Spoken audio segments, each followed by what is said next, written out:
നമസ്കാരം. പൊതുവേദിയിലേക്ക് സ്വാഗതം.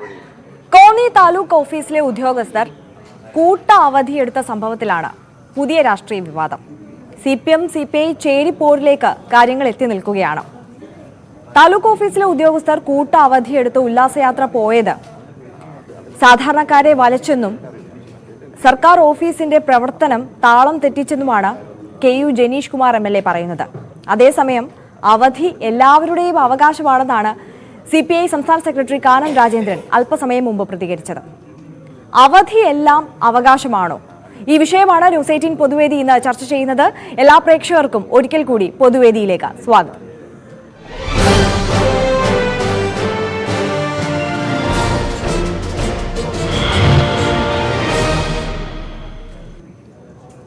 ആദ്യ പ്രേക്ഷകരായി മഞ്ചേരിയിൽ നിന്ന് മുഹമ്മദാണ് ചേരുന്നത്. മുഹമ്മദ്, എന്താണ് താങ്കളുടെ അഭിപ്രായം?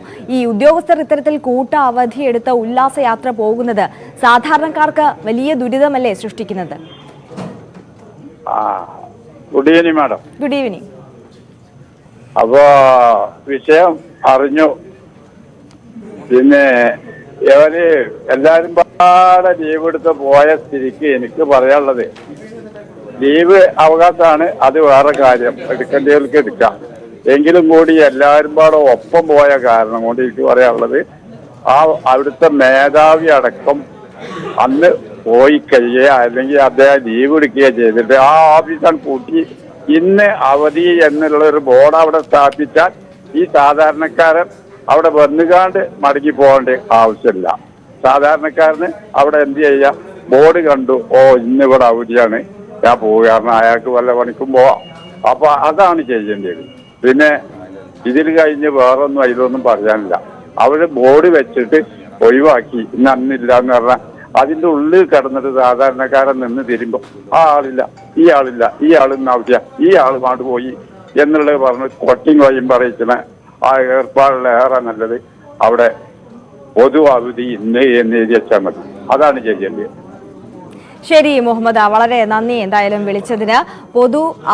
കൂട്ടത്തോടെ അവധി എടുത്തു പോയതിൽ കുഴപ്പമൊന്നുമില്ല, പക്ഷെ പൊതു അവധി എന്നുള്ള ഒരു ബോർഡ് വെച്ചാൽ നന്നായിരുന്നു എന്നുള്ളതാണ് മുഹമ്മദ് പറഞ്ഞത്. കലാധരൻ വടക്കൻ പരവൂരിൽ നിന്ന് ചേരുകയാണ്. കലാധരൻ, എന്താണ് താങ്കളുടെ അഭിപ്രായം?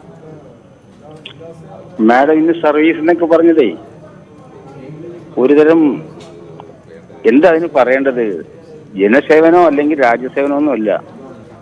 അതിനപ്പുറത്തേക്ക് എന്താ രാഷ്ട്രീയത്തിലുള്ളത് പോലെ തന്നെ സ്വത്ത് സമ്പാദനം അല്ലെങ്കിൽ കൈക്കൂലി മേടിക്കുക, ഇന്നൊക്കെ അല്ലാതെ വളരെ ചുരുക്കം പേരോട് ആത്മാർത്ഥമായിട്ട് ആ പ്രവർത്തനത്തിൽ ഏർപ്പെടുന്നവര്. അപ്പൊ ഇന്ന് പൊതു അവധിയെടുത്ത് എല്ലാവരും കൂട്ട അവധിയെടുത്ത് പിക്നിക്ക് പോകുക എന്ന് പറയുമ്പോൾ ജീവിതത്തിൽ അവർക്ക് പിക്നിക്ക് എന്നുള്ളതിനാണ് ഇന്നിപ്പോ ഏറ്റവും വലിയ പ്രാധാന്യം കൽപ്പിക്കുന്നത്. ഇപ്പൊ കണ്ടില്ലേ, ടൂറിസ്റ്റ് ബസ്സുകളുടെ ഒരു പ്രഹരമാണ് ഇങ്ങനെ പിക്നിക്കുമായിട്ട് പോയി, അത് ആക്സിഡന്റ് ആവുന്നു, ചാവുന്നു, കൊക്കയിൽ വീഴുന്നു. ഇതൊക്കെ ഇപ്പൊ സർവ്വസാധാരണമായിട്ട് മാറിക്കഴിഞ്ഞു. നമ്മളതിനെ കുറിച്ച് പ്രതികരിച്ചിട്ട് വലിയ കാര്യമൊന്നുമില്ല. ഇതിനേക്കാൾ വലിയ വിഷയങ്ങൾ കിടപ്പുണ്ട്, മാനുഷിക പ്രശ്നങ്ങൾ. എനിക്ക് പൊതുവേദിയെ കുറിച്ച് വളരെ അഭിപ്രായമുണ്ട്, നല്ല കാര്യങ്ങൾ നിങ്ങൾ ചെയ്യാറുണ്ട്. പക്ഷെ ഇപ്പോൾ പൊതുവേദിയിലേക്ക് എടുക്കുന്ന സബ്ജക്റ്റ് വളരെ തരംതാകുന്നു പോകുന്നു എന്നൊരു അഭിപ്രായം എനിക്കുണ്ട്. ഇന്നലെ ഞാൻ വിളിച്ചിട്ട് ഞാൻ ഒരു അഭിപ്രായം പറയാതെ വിട്ടു. ഇന്നലെ ഒന്നും ഉണ്ടായില്ല. അല്ല കലാധരൻ, നമ്മളുടെ ചർച്ചാ വിഷയം ഇവർ ടൂറ് പോയത് ശരിയാണോ തെറ്റാണോ എന്നുള്ളതല്ല, ഇത്തരത്തിൽ കൂട്ട അവധി എടുത്തു പോയത് സാധാരണക്കാരെ വലച്ചോ എന്നുള്ളതാണ്. അല്ല, വലയ്ക്കുമല്ലോ, സാധാരണക്കാരെ വലക്കും എന്ന് പറയുന്നത് ഇപ്പൊ അവിടെ പ്രവർത്തനങ്ങൾ ഉണ്ടെങ്കിലല്ലേ വലയുള്ളൂ. പ്രവർത്തനമൊക്കെ അവിടെ എന്താണ്, ഒപ്പിട്ട് ഇറങ്ങിപ്പോക്കോ അല്ലെങ്കിൽ ഇതൊക്കെയാണ്. ജോലി ചെന്ന് നോക്കും ഓരോ ഓഫീസിലും എങ്ങനെയാ ജോലി നടക്കുന്നതെന്ന്. നമ്മൾ പറയുമ്പോഴേ നെഗറ്റീവായി സംസാരിക്കുന്നു പറയും. ജോലിയോട് ആത്മാർത്ഥതയൊന്നുമില്ല, വാങ്ങുന്ന ശമ്പളം കൊണ്ടാണ് ജീവിക്കുന്നത് എന്ന വിചാരം വളരെ കുറച്ചു പേർക്കേ ഉള്ളൂ. ശരി, വളരെ നന്ദി കലാധരൻ വിളിച്ചതിന്. ഇപ്പോൾ മറ്റൊരു പ്രേക്ഷകൻ ചേരുന്നുണ്ട്, കൊല്ലത്ത് നിന്ന് രഘുനന്ദനൻ. താങ്കളുടെ അഭിപ്രായം എന്താണ്? എന്റെ അഭിപ്രായം എന്ന് പറഞ്ഞാൽ, ഇവരെല്ലാം യഥാർത്ഥത്തിൽ കണ്ടുപഠിക്കേണ്ടത് പ്രൈവറ്റ് സ്ഥാപനങ്ങളിൽ പോയി അവരെങ്ങനെയാണ് തുച്ഛമായ ശമ്പളത്തിൽ മേലുദ്യോഗസ്ഥരുടെ പഴിയും കേട്ട് ചീത്തയും കേട്ട് ജോലി ചെയ്യുന്നത് എങ്ങനെയാണ് എന്ന്. തമിഴ്നാട്ടിലും മറ്റ് അന്യ സംസ്ഥാനങ്ങളിൽ പോലും ഇവർ പോയി ജോലി ചെയ്യുന്നത് തുച്ഛമായ ശമ്പളത്തിനാണ് വേല ചെയ്യുന്നത്. അപ്പം ഞാനും പ്രൈവറ്റ് മേഖലയിലൊക്കെ ജോലി ചെയ്തിട്ടുള്ളതാണ്. അപ്പൊ ഇവരൊക്കെ എന്ന് പറഞ്ഞാൽ ഇപ്പൊ ഓണത്തിന് അല്ലെങ്കിൽ അങ്ങനെയുള്ള 4-5 ദിവസം അവധി കിട്ടുന്ന ദിവസങ്ങളുണ്ട്. ഈ ദിവസങ്ങൾ ഇവര് ഒരുമിച്ച് അവധി ഉള്ള ദിവസം പോയി ഉല്ലസിക്കട്ടെ, പ്രശ്നമില്ല. പക്ഷെ ഇതെനിക്ക് കൂട്ടവധി എടുത്തിട്ട് ഈ വർക്കിംഗ് ഡേയിൽ പോയിട്ട് ഓരോരുത്തരും ഓരോ കാര്യത്തിനും പാവപ്പെട്ട ആൾക്കാർ വന്ന് ഓരോ കാര്യങ്ങൾ തിരക്കുമ്പോൾ ആരുമില്ല എന്നുള്ള അവസ്ഥയിൽ ജനങ്ങൾ ഈ മറ്റേ ഫയലുകളെല്ലാം പറഞ്ഞത് ഓരോ ജീവനുമാണെന്നാണ് പറഞ്ഞത്. പക്ഷെ അതിനെ പോലും വെല്ലുവിളിക്കുന്ന രീതിയിലാണ് ഇവരെല്ലാം കാണിച്ചു വെച്ചിരിക്കുന്നത്. ഇതിനൊന്നും നമ്മൾ എന്ത് പ്രതികരിച്ചിട്ടും കാര്യമില്ല. ഇതിനൊക്കെ നടക്കൂ. കാര്യം ഇതിനൊക്കെ പിൻബലത്തിന് ആളുണ്ട്, സംഘടനകളുണ്ട്. അതുകൊണ്ടാണ് ഇതെല്ലാം നടക്കുന്നത്. തീർച്ചയായും വളരെ നന്ദി രഘുനന്ദനൻ വിളിച്ചതിന്. രഘുനന്ദനൻ സൂചിപ്പിച്ചതുപോലെ തന്നെ മുഖ്യമന്ത്രി നേരത്തെ തന്നെ പറഞ്ഞിട്ടുള്ളതാണ് ഓരോ ഫയലും ഓരോ ജീവിതമാണ് എന്നുള്ളത്. അത്തരത്തിലൊരു ഉത്തരവാദിത്തം ഉദ്യോഗസ്ഥരുടെ ഭാഗത്തു നിന്ന് ഉണ്ടാകുന്നില്ല എന്നുള്ളതാണ് ഇത്തരത്തിലുള്ള സാഹചര്യങ്ങൾ ചൂണ്ടിക്കാണിക്കുന്നത് എന്നുള്ളതാണ് രഘുനന്ദനന്റെ അഭിപ്രായം. തൃശ്ശൂരിൽ നിന്ന് സുരേന്ദ്രൻ എന്ന പ്രേക്ഷകൻ ചേരുകയാണ്. സുരേന്ദ്രൻ, താങ്കളുടെ അഭിപ്രായം എന്താണ് ഈ വിഷയത്തിൽ? നമസ്കാരം മാഡം. നമസ്കാരം. നമ്മൾ എഴുതി കാണിക്കുന്നത് അവധിയല്ല അവകാശമാണോ എന്ന് ചോദിക്കുന്നത്. എന്റെ അഭിപ്രായം, ഞാൻ സർക്കാർ ഉദ്യോഗസ്ഥനായിരുന്നു. ഈ അവധിയെല്ലാം അവകാശം തന്നെ, അവകാശം എന്നല്ല ഞങ്ങളുടെ മേലുദ്യോഗസ്ഥന്മാർ പറഞ്ഞിട്ടുള്ളത്, ഔദാര്യമാണെന്നാണ് ഞങ്ങളുടെ മേലുദ്യോഗസ്ഥന്മാർ പറഞ്ഞത്. പ്രത്യേകിച്ച് പോലീസ് ഡിപ്പാർട്ട്മെന്റിൽ നിങ്ങൾക്ക് കിട്ടുന്ന ഔദാര്യമാണ്, അവകാശമല്ല എന്ന് പറയുന്നത്. ഇവരിവിടെ ചെയ്തത് തനി തമ്മാടിത്തരാണ് ചെയ്തത്. കാരണം ഇത്രയും ആൾക്കാരെ ഒരുമിച്ച് അവധി എടുത്ത് പോവാ. ഞാൻ പറയണെങ്കിൽ ഇവരിപ്പോ എന്തായാലും തെറ്റ് ചെയ്തു. ഈ തെറ്റ് ചെയ്ത് നിലയ്ക്ക് ഇവര് 2 അവധി ദിവസങ്ങൾ വരുമല്ലോ, സർക്കാരിന്റെ അവധി ദിവസങ്ങളിൽ ഇവരെ കൊണ്ട് പണിയെടുപ്പിക്കുക, അല്ലെങ്കിൽ ഇവരുടെ 2 ഇൻക്രിമെന്റ് വെച്ചിട്ട് 1 കൊല്ലത്തേക്ക് ഡീബാർ ചെയ്ത് നിർത്തുക. ഇങ്ങനെ എന്തെങ്കിലും ചെയ്താലേ പറ്റുള്ളൂ. കാരണം നമ്മൾ റവന്യൂ ഡിപ്പാർട്ട്മെന്റിൽ ചെയ്താൽ ഇപ്പൊ സർക്കാർ എല്ലാ ആൾക്കാർക്കും പട്ടയം കൊടുക്കണം എന്ന് പറയുന്നുണ്ട്. ഈ മന്ത്രിമാര് ഇവരെ എല്ലാവരും ഇത്രയും ഇറങ്ങി തിരിച്ചിട്ടാണ് റവന്യൂ ഡിപ്പാർട്ട്മെന്റിൽ പോയി അറിയാം നമുക്ക്.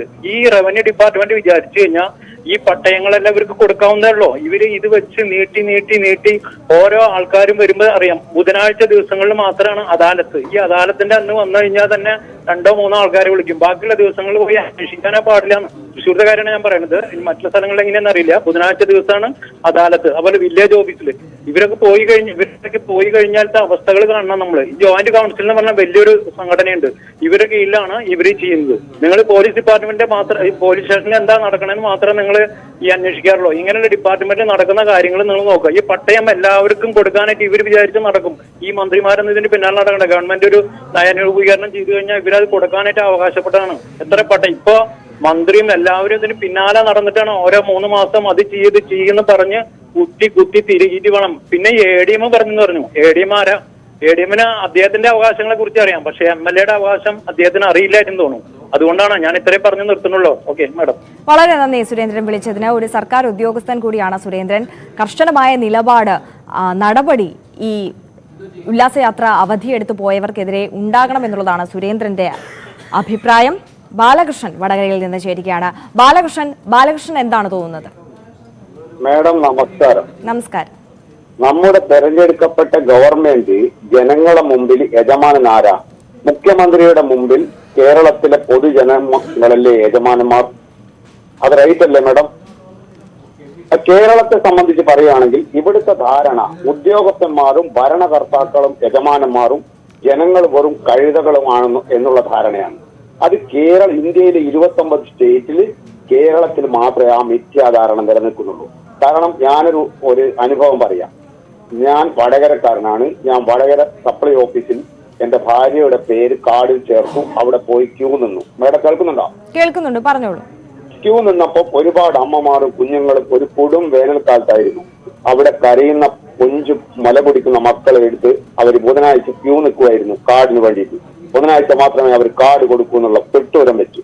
അപ്പൊ അതിൽ നിന്ന് ഒരു ഉദ്യോഗസ്ഥൻ വന്ന് ഒരു ചെറുപ്പക്കാരിയെ കൂട്ടിക്കൊണ്ടുപോയി അവരുടെ ബന്ധു ആരുമായി കാർഡ് കൊടുത്തു. ഞാൻ ആ കാർഡ് കൊടുത്തപ്പം ഞാൻ അത് ഉദ്യോഗസ്ഥന്റെ പിറകെ ഉള്ളിലേക്ക് തള്ളിക്കയറി. അപ്പൊ എന്നോട് ചോദിച്ചു ആ ഉദ്യോഗസ്ഥൻ, നിങ്ങൾ എവിടെയാ പോന്ന്? ഞാൻ പറഞ്ഞു എനിക്ക് കാർഡ് വേണം, ക്യൂ നിൽക്കണം എന്ന് പറഞ്ഞു. അപ്പൊ ഞാൻ അദ്ദേഹത്തോട് ചോദിച്ച ഭാഷ ഇവിടെ പറയുന്നില്ല. അപ്പൊ ഞാൻ അദ്ദേഹത്തോട് ചോദിച്ചത്, നിങ്ങളുടെ തിട്ടൂരത്തിനനുസരിച്ച് കാർഡ് കൊടുക്കാൻ ഇവിടെ അമ്മമാര് കുഞ്ഞുങ്ങൾ കരയുന്നു നിങ്ങൾ കണ്ടോ? നിങ്ങളുടെ വീട്ടിന്റെ അടുത്തുള്ള ആളാണ് ബന്ധുവാണെങ്കിൽ നിങ്ങൾ ആ കാർഡ് നിങ്ങൾ സ്വന്തം എടുത്ത് കൊണ്ടുപോയി അവിടെ കൊടുക്കണം. അല്ലാതെ ഇവിടെ ഇത്രയും പബ്ലിക്കിന്റെ മുമ്പിൽ ഇവരെ അപമാനിച്ചുകൊണ്ട് ചെയ്യാൻ പറ്റില്ല. അങ്ങനെ ബഹളമായപ്പോൾ സപ്ലൈ ഓഫീസർ പുറത്തു വന്നു. എന്നോട് ചോദിച്ചു, നിങ്ങളാണോ പ്രശ്നമുണ്ട്? ഞാൻ പറഞ്ഞു ഞാൻ പ്രശ്നമുണ്ട്, നിങ്ങൾ ഇത് സമാധാനിപ്പിക്കും. ഞാൻ പറഞ്ഞു എനിക്ക് പറ്റില്ല സർ. അപ്പോ ഈ തരത്തിലുള്ള ഉദ്യോഗസ്ഥന്മാരുടെ തിട്ടൂരമാണ് കേരളത്തിൽ നടക്കുന്നത്. അതെന്തുകൊണ്ടാൽ ഭരണകർത്താക്കൾ കൊള്ളാത്തത് കൊണ്ടാണ്. ഭരണമുണ്ടെങ്കിൽ, ജനാധിപത്യ രീതിയിൽ ഭരിക്കുന്ന സർക്കാർ ഉണ്ടെങ്കിൽ ഒരു ഉദ്യോഗസ്ഥനും കിട്ടുമെന്ന് നടപ്പാക്കൂല. അതിനുള്ള ആർജവുള്ള ഭരണ സംവിധാനം വേണം. ശരി, വളരെ നന്ദി ബാലകൃഷ്ണൻ വടകരയിൽ നിന്ന് വിളിച്ചതിന്. ബാലകൃഷ്ണൻ വളരെ നിർണായകമായ, സാധാരണയായി നമ്മളിപ്പോൾ സർക്കാർ ഓഫീസുകളിലൊക്കെ കണ്ടുവരുന്ന ഒരു രീതിയാണ് ചൂണ്ടിക്കാണിച്ചിട്ടുള്ളത്. ഇത്തരത്തിൽ പൊതുജനങ്ങളെ ഓഫീസുകളിൽ കയറി ഇറക്കി നടത്തുന്ന ഉദ്യോഗസ്ഥരുടെ ധാർഷ്ട്യം, അതേക്കുറിച്ചാണ് ബാലകൃഷ്ണൻ പറഞ്ഞത്. അടൂരിൽ നിന്ന് രാജേഷ് ചേരുന്നുണ്ട്. രാജേഷിന് എന്താണ് തോന്നുന്നത്? ഇത് തികച്ചും നിർഭാഗ്യകരമായ ഒരു കാര്യമാണ്. കാരണം ഒരു ഓഫീസിലെ മെയിൻ ആയിട്ടുള്ള, അതായത് തഹസീൽദാരും ഡെപ്യൂട്ടി തഹസീൽദാരും ഉൾപ്പെടെയുള്ളവര് പൊതുജനങ്ങളെ എല്ലാവരെയും അവരുടെ അവകാശങ്ങളും മറ്റുള്ള കാര്യങ്ങളും ഇതാക്കിക്കൊണ്ട് അവർ ടൂർ പോവുകയാണെന്ന് പറഞ്ഞാൽ അത് നമുക്ക് അംഗീകരിച്ചു കൊടുക്കാൻ പറ്റത്തില്ല. ഇവര് വന്നു കഴിഞ്ഞാൽ അവര് ഇത്രയും പ്രശ്നം ഉണ്ടായിട്ട് പോലും അവരാരും തന്നെ തിരിച്ച് ആ ടൂർ പ്രോഗ്രാം ക്യാൻസൽ ചെയ്ത് നാട്ടിൽ വരണമെന്ന് അവർക്ക് തോന്നിയില്ല. അതിന്റെ അർത്ഥം എന്താണ്?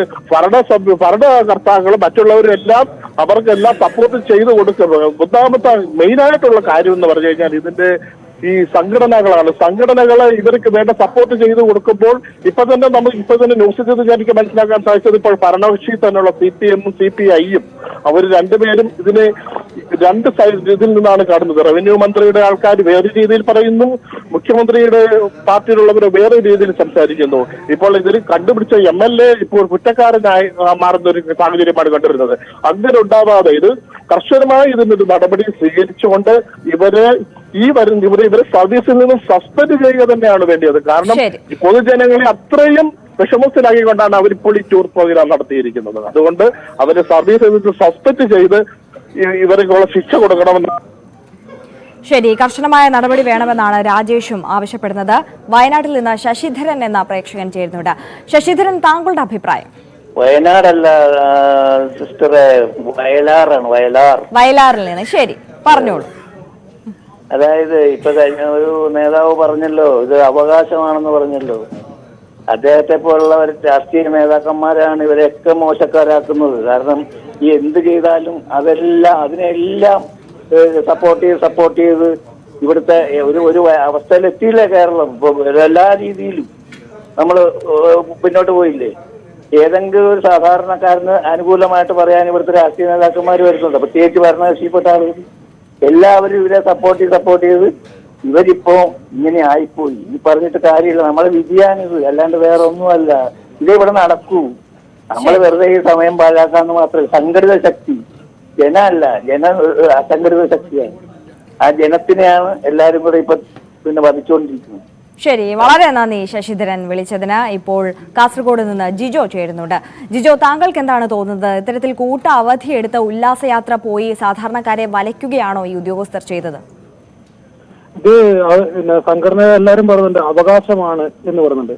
പക്ഷെ അവർ 20 പേരാകണ്ടേ അവിടെ ലീവിന് അപേക്ഷിച്ചിട്ടുള്ളൂ. ബാക്കിയുള്ളവർ ലീവ് പോലും അപേക്ഷിക്കാതെയാണ് പോയത്. ഒരു സ്ഥാപനത്തില് ഈ 39 ആളൊക്കെ പോകുമ്പോൾ അവിടെ സ്ഥാപനം മൊത്തമായിട്ട് മുടങ്ങുകയാണ്. ഇപ്പം ഇതിനു മുമ്പ് കഴിഞ്ഞ ആഴ്ചയാണ് കോതമംഗലത്ത് ഇതുണ്ടായത്, കല്യാണത്തിന് പോയത്.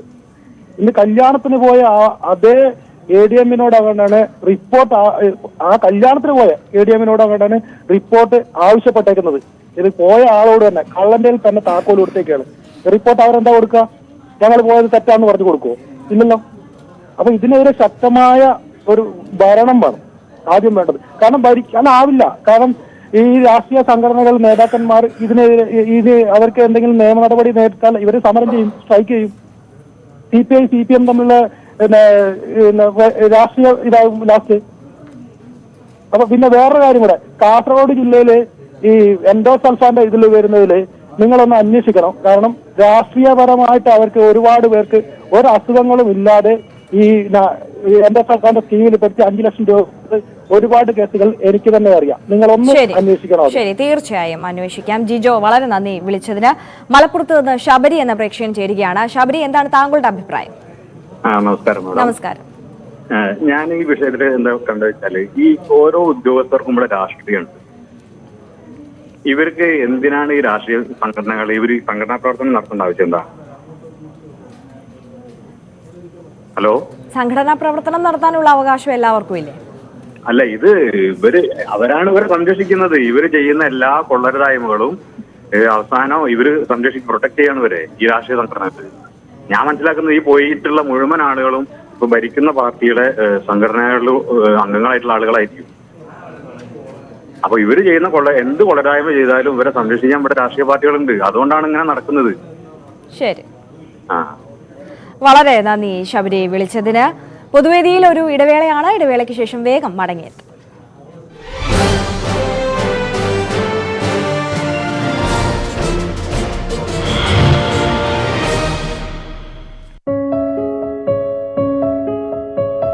നമ്മുടെ സംസ്ഥാനത്തിന്റെ നെല്ലറയാണ് പാലക്കാട്.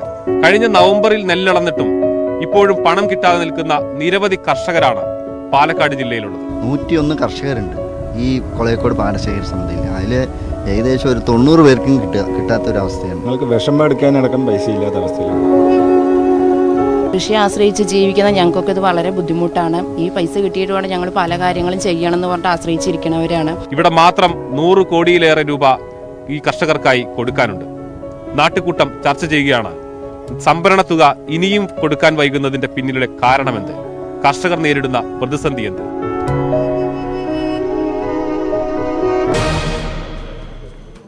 വീണ്ടും പൊതുവേദിയിലേക്ക് സ്വാഗതം. അവധി എല്ലാം അവകാശമോ എന്ന വിഷയത്തിലാണ് നമ്മൾ ചർച്ച നടത്തിക്കൊണ്ടിരിക്കുന്നത്. ദുബായിൽ നിന്ന് സജി സാം എന്ന പ്രേക്ഷകൻ ചേരുന്നുണ്ട്. സജി, എന്താണ് താങ്കളുടെ അഭിപ്രായം ഈ വിഷയത്തിൽ? 100% അവധി അവരുടെ അവകാശമാണ്. അതിനകത്ത് ഒരു സംശയമില്ല, 100% സംശയമില്ല. പക്ഷെ അവധി എന്തിനെടുക്കുന്നു എന്നുള്ളത് പരമപ്രധാനമായ കാര്യമാണ്.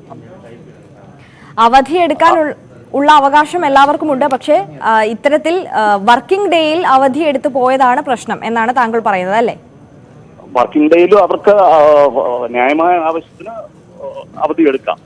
ഒരു സമരം വരുന്നു, ആവശ്യമായ കാര്യത്തിൽ ഒരു സമരം വരുന്നു, അതിനകത്ത് അവധി എടുക്കാം. അത് അവരുടെ അവകാശമാണ്. നമുക്ക് വേണ്ടി എന്തിനാണ് അവർ അവധി എടുക്കുന്നത്?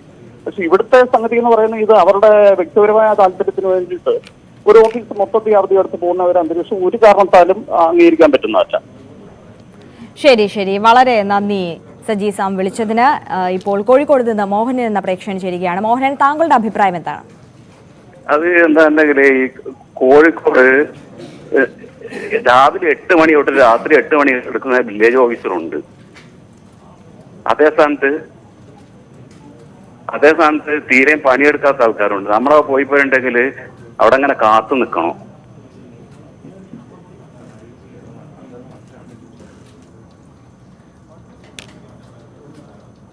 ശരി മോഹനൻ, വളരെ നന്ദി വിളിച്ചതിന്. ഇപ്പോൾ പാലക്കാട് നിന്ന് മറ്റൊരു പ്രേക്ഷകൻ ചേരുകയാണ്. എന്താണ് താങ്കളുടെ പേര്? നമസ്കാരം. നമസ്കാരം മാഡം, പയനൻകുട്ടി, KUTTY കുട്ടി. ശരി, പറഞ്ഞോളൂ, അഭിപ്രായം പറഞ്ഞോളൂ. അഭിപ്രായം പറയാം മാഡം. നമ്മളത് ഒരു സർക്കാർ ജീവനക്കാരുടെ ഈ ജാതിയുള്ള ഞങ്ങൾ നെല്ലളന്നിട്ട് 3 മാസം കഴിഞ്ഞു മാഡം. ഓഫീസിൽ പോയി അവര് നമ്മൾ എന്തിന് വന്നതാണെന്ന് പോലും അവരൊരു സമാധാനത്തിൽ പോലും ഒന്നും നമ്മുടെ അടുത്ത് സംസാരിക്കില്ല. ഏതേന്നൊക്കെ പറഞ്ഞാൽ അവര് സംസാരിക്കുക. സർക്കാർ ജീവനക്കാർ ജോലി കിട്ടോളം പറയും, ജോലി കിട്ടിയാൽ ഞങ്ങൾ അത് ചെയ്യും ഇത് ചെയ്യും അങ്ങനെ ചെയ്യുന്നുള്ളത്. നമ്മളൊരു ആവശ്യത്തിന് പോയി കഴിഞ്ഞാൽ വില്ലേജ് ഓഫീസിലാണ്, വില്ലേജിൽ ടാക്സ് കെട്ടാൻ പോയിട്ടുണ്ട് പറഞ്ഞാൽ അത് മാത്രം നമ്മളുടെ അടുത്ത് പിടിച്ചു വാങ്ങിക്കും. ബാക്കി എന്തൊരു കാര്യത്തിന് പോയാൽ അവര് നേരെ പോലെ ചെയ്തു തരില്ല. ഞാനൊരു കുടിവെള്ളത്തിന് അപേക്ഷിച്ചിട്ട് 3 മാസമായി. അത് നമ്മൾക്ക് ഇന്ന് അവരവിടെ ഓഫീസിൽ പോയി കഴിഞ്ഞാൽ നാളെ ശരിയാക്കാം, മറ്റന്നാൾ ശരിയാക്കാം. അവർ 3 മാസം കഴിഞ്ഞ മേഡം ആ ഫ്രീ കണക്ഷൻ കേന്ദ്ര ഗവൺമെന്റിന്റെ. തീർച്ചയായും വളരെ സുപ്രധാനപ്പെട്ട ഇത്തരത്തിൽ സർക്കാർ ഓഫീസുകളിൽ നിന്ന് പൊതുജനങ്ങൾ നേരിടേണ്ടി വരുന്ന ഈ ഉദ്യോഗസ്ഥരുടെ അനാസ്ഥ കൊണ്ട് നേരിടേണ്ടി വരുന്ന വിഷമതകളെക്കുറിച്ചാണ് പയനൻകുട്ടി പാലക്കാട് നിന്ന് പ്രതികരിച്ചത്. എന്തായാലും വളരെ സുപ്രധാനപ്പെട്ട ഒരു കാര്യം തന്നെയാണ് പയനൻകുട്ടി ചൂണ്ടിക്കാണിച്ചത്. മറ്റൊരു പ്രേക്ഷകൻ ചേരുന്നുണ്ട്, തിരുവനന്തപുരത്ത് നിന്ന് ജയകുമാർ, താങ്കളുടെ അഭിപ്രായം എന്താണ് ഈ വിഷയത്തിൽ? ഈ അവധിയെ പറ്റി ഒരു ചർച്ച തന്നെ ഡിപ്പാർട്ട്മെന്റിൽ ഒരിക്കലും ഉണ്ടായതാണ്. ഈ അവധി എന്ന് പറയുന്നത് ജീവനക്കാരുടെ അവകാശമല്ല എന്നാണ് റൂൾ പറയുന്നത്. മാത്രമല്ല ഇത്രയും ദൂരെ നിന്ന് ആൾക്കാർ ഈ വർഷം കഷ്ടപ്പെട്ടുകൂടെ വരുന്ന ആൾക്കാർ വണ്ടി വെള്ളമില്ലാതെ തിരിച്ചു വന്നവർക്ക് ഇനി വരണമെങ്കിൽ 3 ദിവസം കഴിഞ്ഞേ വരാൻ പറ്റുള്ളൂ. അന്ന് ഈ സെഷനിൽ ആൾ കാണില്ല. അതുകൊണ്ട് ഇതൊരു വലിയ ബുദ്ധിമുട്ടുള്ള കേസാണ്. തീർച്ചയായും പൊതുജനങ്ങളെ വളരെ വലിയ രീതിയിൽ ബുദ്ധിമുട്ടിലാക്കുന്ന ഒരു സംഭവം തന്നെയാണ് ഇത്തരത്തിലുള്ളത് എന്നാണ് ജയകുമാർ അഭിപ്രായപ്പെടുന്നത്. തൃശ്ശൂരിൽ നിന്ന് സുബൈർ എന്ന പ്രേക്ഷകൻ ചേരുകയാണ്. സുബൈർ, താങ്കളുടെ അഭിപ്രായം? നമസ്കാരം. അല്ല, അവധി എടുത്തോട്ടെ. അവധി അവർക്ക് നിയമത്തിലുള്ളതാണ് അവധി. അവധിയല്ലല്ലോ, കൂട്ടവധി എടുത്തിട്ട് ജനങ്ങളെ ബുദ്ധിമുട്ടിക്കല്ലേ? അത് മോശമല്ലേ? അല്ലാണ്ട് അവർക്ക് ഇഷ്ടം പോലെ ലീവ് ഉണ്ടല്ലോ. ഒരു വർഷത്തെ എത്ര ഗവൺമെന്റ് ലീവ് ഉണ്ട്, എത്ര മെഡിക്കൽ ലീവ് ഉണ്ട്. അത് കൂടാണ്ട് ഇത് മത്സരിച്ചിട്ട് എത്ര 60 പേരുള്ള ആൾക്കാരല്ലേ അവര്? 60 പേരല്ല എംപ്ലോയീസ് അവിടെ ഉള്ളത്. അതിന് എത്ര ലീവ് എടുത്ത്? 31 പേര് അല്ലേ? ഇത് ജനങ്ങൾ അത് ഇതിന് പറ്റിയൊരു സർക്കാരും ഉണ്ട്, ഇതിന് താലോലം പാടാനുള്ള സർക്കാരും ഉണ്ട്. പിന്നെന്താ ഒരു കുഴപ്പം? അവരെ രക്ഷിക്കാൻ ആൾക്കാരുണ്ട്. അവരെല്ലാവരും തിരിച്ചയക്കണം. അവരെ ജോലിയിൽ കയറ്റാനേ പാടില്ല, ഡിസ്മിസ് ചെയ്ത് വിടണം. അതിന് ചങ്കുറ്റുണ്ട ഈ ഇരട്ട ചങ്കന് ഈ നത്ത് അമ്മായിരിക്കുന്ന പിണറായി വിജയ്ക്ക് അതിനുള്ള ചങ്കുറ്റുണ്ടെങ്കിൽ അത് ചെയ്യട്ടെ. കൂടുതൽ സംസാരിക്കാനില്ല. വളരെ നന്ദി സുബൈർ വിളിച്ചതിന്. ഇപ്പോൾ കൊല്ലത്ത് നിന്ന് ഗോപകുമാർ ചേരുകയാണ്. ഗോപകുമാർ, താങ്കളുടെ അഭിപ്രായം പറഞ്ഞോളൂ. നമസ്കാരം മാഡം. നമസ്കാരം. അതായത് സർക്കാർ ജീവനക്കാരിൽ നിന്ന് ഇവർ തൊഴില്ല. കാരണം എന്ന് പറഞ്ഞാല് ഫുട്വെയർ അസോസിയേഷൻ മുതൽ മെഡിക്കൽ അസോസിയേഷൻ, IAS അസോസിയേഷൻ വരെ സംഘടനകൾ, ഇങ്ങനെ 100 കണക്കിന് സംഘടനകൾ കേരളത്തിലുണ്ട്. അപ്പോൾ ഇവരുടെയൊക്കെ സഹായം സർക്കാർ ഇലക്ഷന് മുമ്പ് വളരെ കൂടുതൽ തേടുന്നതാണ്. ഇപ്പോൾ ഉദാഹരണമായിട്ട് സെക്രട്ടേറിയറ്റ് എടുത്തു നോക്കാം. സെക്രട്ടേറിയറ്റിൽ പങ്ക്ച്വാലിറ്റി കമ്പൽസറി ആക്കാൻ വേണ്ടി പഞ്ചിങ് സിസ്റ്റം കൊണ്ടുവന്നില്ലേ? 6 മാസത്തിനുള്ളിൽ പഞ്ചിങ് സിസ്റ്റം കംപ്ലൈന്റ് ആവും. യാതൊരു നടപടി എടുക്കില്ല. ഇത് സർക്കാരായിട്ട് ചെയ്യേണ്ട കാര്യമാണ്. പക്ഷേ ഇലക്ഷന് മുമ്പ് സർക്കാർ ഇവിടെ സഹായം അമിതമായിട്ട് തേടുന്നു. അതുകൊണ്ട് ഇവർ അവരുടേതായിട്ടുള്ള രീതിയിൽ പോകുന്ന സർക്കാർ തൊഴില്ല. തീർച്ചയായും വളരെ നന്ദി ഗോപകുമാർ വിളിച്ചതിന്. ഇപ്പോൾ കൊല്ലത്ത് നിന്ന് ഗ്രേസി എന്ന പ്രേക്ഷക ചേരുകയാണ്. ഗ്രേസി, അഭിപ്രായം പറഞ്ഞോളൂ. അഭിപ്രായം പറയാൻ ഞങ്ങൾക്ക്, കാരണം ഇവരെ ഈ ജോലിയിൽ നിന്ന് പിരിച്ചുവിടുക ചെയ്യേണ്ടത്, മറ്റൊന്നുമല്ല. ഈ പൊതുജനങ്ങളെ ഇങ്ങനെ ഇട്ട് കഷ്ടപ്പെടുത്തുമ്പോഴേ ജോലിയിൽ നിന്ന് പിരിച്ചുവിടണം. ഉല്ലസിക്കാനല്ലല്ലോ ഓഫീസുകാരെ കുത്തിയിരിക്കുന്നത്, ആണോ മാഡം? ഉല്ലാസയാത്ര പോവാനൊക്കെ എല്ലാവർക്കും അവകാശമുണ്ട്. പക്ഷേ ഉല്ലാസയാത്ര പോണം. ഓഫീസ് അവധി ഇല്ലാത്ത ദിവസം അവർക്ക് ഉല്ലാസിക്കാൻ എവിടെയോ പൊതു അവധിയുള്ള ദിവസങ്ങളിൽ ടൂർ ഓർഗനൈസ് ചെയ്യണമായിരുന്നു. ഈ പൊതുജനങ്ങളെ ഇട്ട് കഷ്ടപ്പെടുത്തുമ്പോഴേ അവർ ഈ ജോലിയിൽ നിന്ന് പിരിച്ചുവിടുക ചെയ്യേണ്ടത്. ശരി, വളരെ നന്ദി ഗ്രേസി വിളിച്ചതിന്, അഭിപ്രായം പ്രകടിപ്പിച്ചതിനും. പൊതുവേദി ഇവിടെ അവസാനിക്കുകയാണ്. വിളിച്ച എല്ലാ പ്രേക്ഷകർക്കും ഒരിക്കൽ കൂടി നന്ദി. മറ്റൊരു വിഷയവുമായി അടുത്ത ദിവസം കാണാം. നമസ്കാരം.